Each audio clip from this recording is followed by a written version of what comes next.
Good day mga idol. Ito na naman ako magbahagi ng isang kaalaman kung tungkol sa carburetor. Gamit ang wire na ito, mapapatipid natin ang ating carburetor sa pamamagitan ng wire na ito.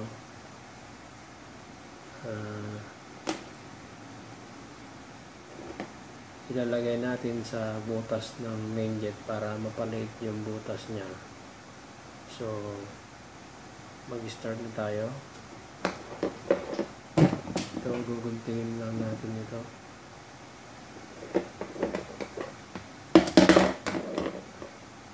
Yan, maglalakayan natin. Yan. Tapos lalagay lang natin sa dulo ng gunting, tapos i-slide natin yan. Yan.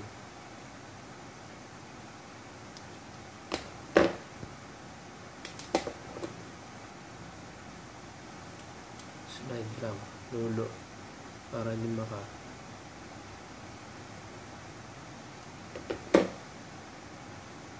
Kapag lang nasabi ko sa inyo, napakita ko sa inyo yung paano mapatipid yung carburetor kung lumang-luma na siya. Malaki na yung butas sa main jet, yung dun yung pumapasok yung karayom natin. Habang lumuluma kasi lumuluwag, malaki yung butas. So para may balik natin sa original yung binili natin bago, ito na po yung gagawin natin ngayon. So may dalawang carburetor dito, yung isa 125, itong isa 100. Halos parehas lang sila. Kita nyo guys, yung air fuel mixture niya nasa side dito, wala dito sa baba. Ito wala to, nandito siya, ibang design to. Pero itong carburetor na parang parehas ang design lang, kasi nasa side lang yung air and fuel mixture niya. So iba pa rin yung nandito, yung katulad ng 155 carburetor, TMX 155. So ito na lang yung buksan ko kasi since parehas sila.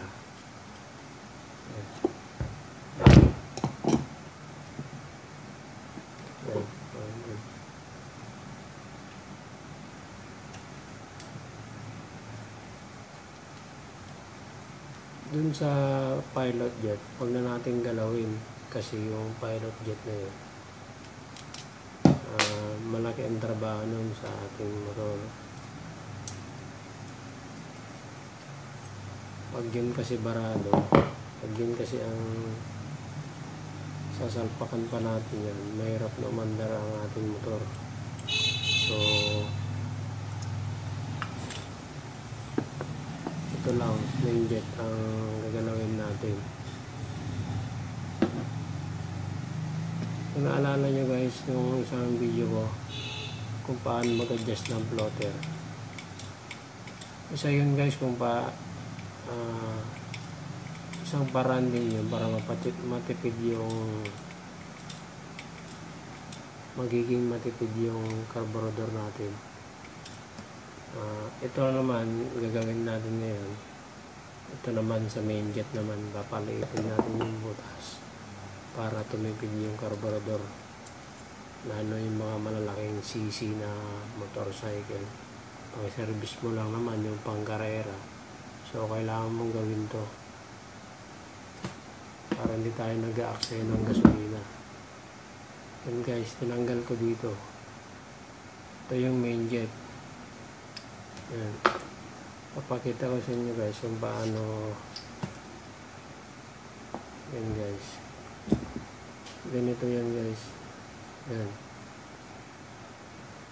Yan, pag tinathrottle natin, tumataas to. Yan, lumalabas din ng gasolina dito sa butas. Yan. Pag tinaas mo yan, lalabas gasolina, papasok sa cylinder.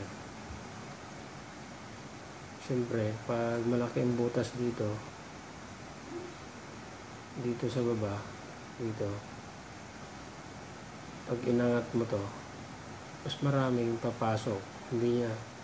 Pero pag pinaliit natin to, mapipigilan nyo.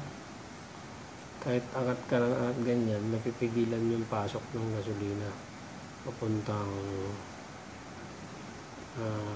dun sa daanan ng airflow. Air and fuel andun sa daanan niya papuntang chamber, dun sa combustion chamber. Yan. Ito guys, ganito lang gawin natin. Ito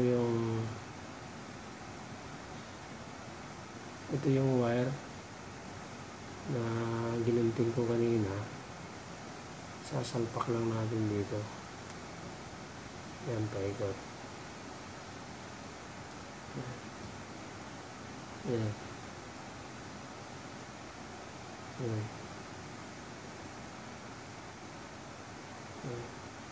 Tapos ito guys, yung butas na ito.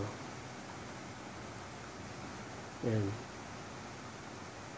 Pag isalpak lahat, yung butas na yan, kahit almost 1/2 lang yung butas niya, 1/2 lang yung sasalpakan natin para may lulusot pa na gasolina. Kasi pag kon na yan, mga 3/4, mas malaki yung sasalpak natin kaysa yung butas, wala na. Ang disadvantage nun, pag akyatan, parang maubusan ka ng gasolina ulit. Nabibitin sa akyatan. Pero kayang-kayang iahon kung single motor, kayang-kaya. Kahit 3/4 yung salpak mo yun, konti lang yung 1/4 lang yung butas na kayang-kaya, kasi subok ko na to.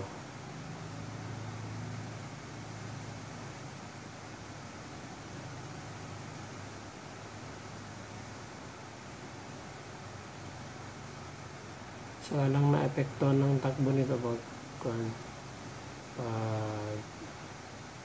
full throttle na tayo, din natin nararamdaman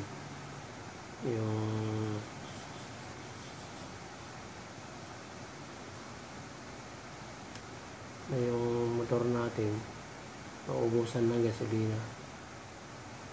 Napipigilan, parang pigil siya kasi. Yun nga.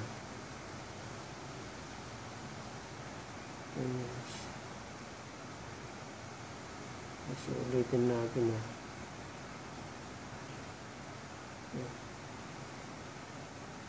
Wala guys. Yan, kukunin natin yung karayo para hindi siya sumobra. Yan. Sasalpak natin ganun muna, tapos tutusok natin to. Yan, para hindi sobra. Yan. Yun. Salpak ko muna yung karayo. Kasi pag yan. Yan. Saka natin iikot dito. Yan. Tapos ititwist nyo na.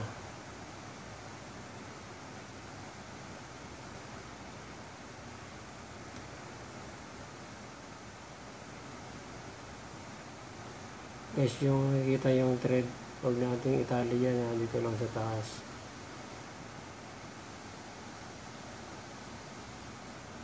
Since hindi naman papasok lahat yan pwede naman dito sa ganyan.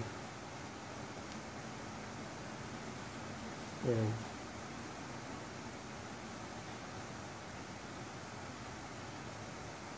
Yan. Guys, bigpit na yan.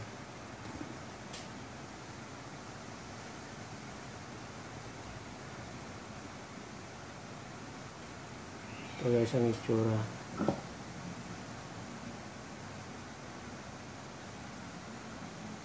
Yan. Yan, tapos na nasulpakan. Putulin na natin to. In the rest na ano lang, ganyan lang yan. Yan. Okay. Tapos pwede na natin ibalik guys. Ito. Yan. Make sure guys na ito mahigpit to. Pagbalik. Yan. Saka hindi nasasagi yung yan.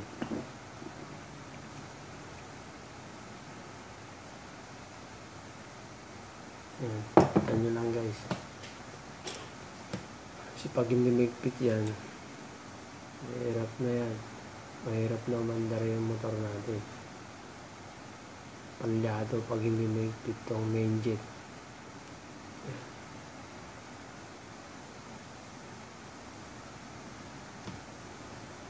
Ayan.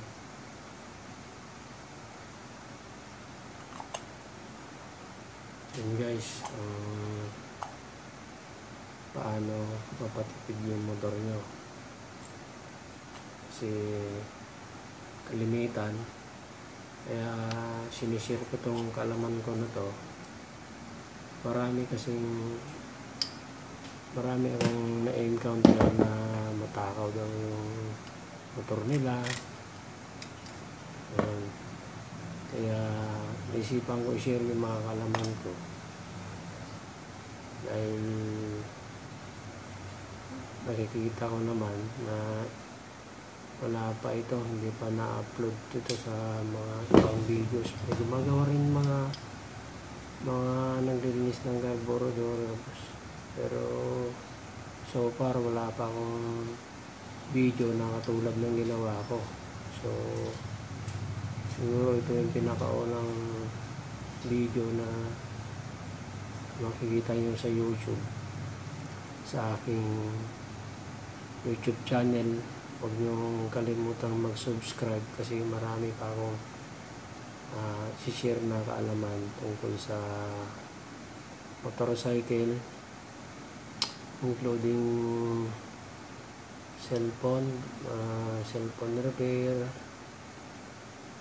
both software and hardware, saka paano gumawa ng mga ibang electric fan, ganyan, washing machine, yun. Hindi ko pa na-upload yun guys, sa pan pa lang ako, carburetor pa lang ako, sa motorcycle pa. So sa next video guys, abangan nyo ulit. Marami akong sorpresa sa inyo. So mag-subscribe lang kayo para pag nag-upload ako, makikita dun sa notification nyo sa YouTube, para mag-appear sa screen ng cellphone nyo o sa desktop nyo. Kasi pag nag-visit kayo sa YouTube, okay, sa account nyo, sa YouTube account. Ganun lang kasimple guys. So sana may natutunan kayong araw na to. Safe ride sa inyo. Good day mga idol.